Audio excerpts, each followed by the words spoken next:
राजस्थान के मुख्यमंत्री अशोक गहलोत सामने आए और वो ये कहें कि मैं मुख्यमंत्री पद का दावेदार नहीं हूं और युवाओं को मौका दें तो राजस्थान में सरकार रिपीट हो सकती है।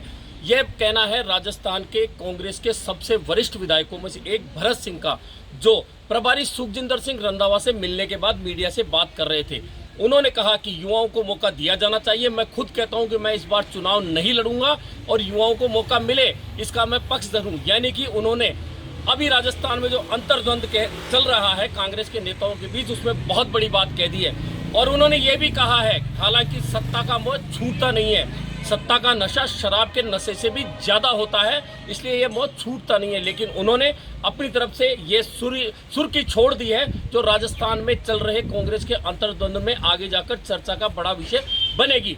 इसके अलावा जो सबसे महत्वपूर्ण बात और हुई आज फीडबैक के दौरान, तो जो SC, ST और OBC के विधायक मंत्री सुखजिंदर सिंह रंधावा प्रभारी से मिले, उनका कहना था कि जातिगत आधार पर आरक्षण बढ़ना चाहिए। इस बारे में चर्चा हुई है और खुद राजस्व मंत्री रामलाल जाट ने भी मीडिया के सामने कहा कि आरक्षण जो OBC का है वो 21 से 27% होना चाहिए। इस बारे में हमने विचार किया है, मंत्रिमंडल में भी चर्चाएं होती रही है। हालांकि कुछ कानूनी पेचीदगियां होती हैं, लेकिन फिर भी हम चर्चा कर रहे हैं। पहले न्यायालय का एक बैरियर होता था, वह बैरियर हट गया है। कई राज्यों में 50% से ज़्यादा आरक्षण हो चुका है, इसलिए राजस्थान में भी इस बारे में विचार होना चाहिए और मुख्यमंत्री इस बारे में सोचते भी हैं और हमसे चर्चा भी करते हैं। इसके अलावा आज के फीडबैक में जयपुर नगर निगम हेरिटेज के पार्षद मिले हैं और जयपुर हेरिटेज नगर निगम बनने के बाद तीसरा साल चल रहा है, लेकिन अभी तक कमेटियाँ नहीं बनी है। राजस्थान में जो 2 नगर निगम जयपुर में बनाए गए थे निगम चुनाव के समय, उस समय यहाँ बहुमत नहीं मिला था कांग्रेस को, लेकिन निर्दलीय पार्षदों के साथ में महापौर बनाने में कांग्रेस सफल रही थी। उसके बाद में लगातार लॉलीपॉप दिया जाता रहा निर्दलीय पार्षदों को, लेकिन आज तक यहाँ कमेटियाँ गठित नहीं हो पाई है। ये अपनी नाराजगी पार्षद लगातार जताते रहे हैं और जयपुर के जो 4 प्रमुख नेता हैं, जिनमें 2 मंत्री हैं, वे लगातार कहते रहे कि हम तैयार हैं कमेटियाँ गठित करने के लिए,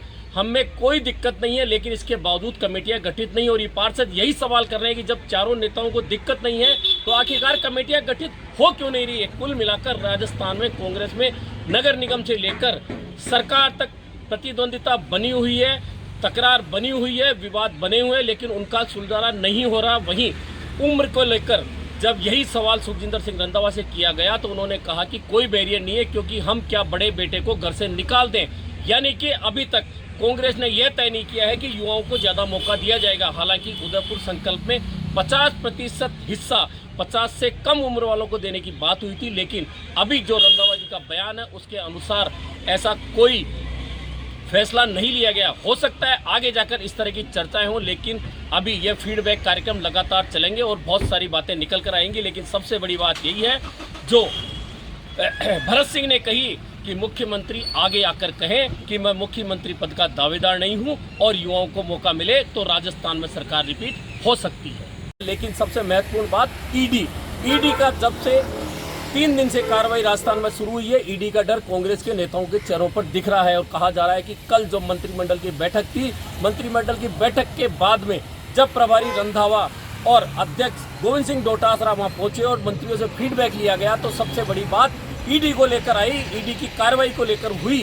हालांकि ईडी की कार्रवाई का विरोध कांग्रेस करेगी, किस रूप में करेगी, नहीं करेगी, यह अभी तय नहीं है, लेकिन चर्चाओं में आ गया है। नेताओं के चेहरों पर सिकन दिख रही है, क्योंकि जो पिछले मामले देखे गए हैं ईडी के अन्य राज्यों में, उन्हें लेकर डर लगना स्वाभाविक है। क्योंकि केंद्रीय एजेंसियों में ईडी ऐसी एजेंसी है जो कार्रवाई करती है तो कभी बताती नहीं है, बाकी एजेंसियों को कार्रवाई प्रूफ करनी पड़ती है, बतानी पड़ती है। ऐसे में ईडी का डर भी दिख रहा है।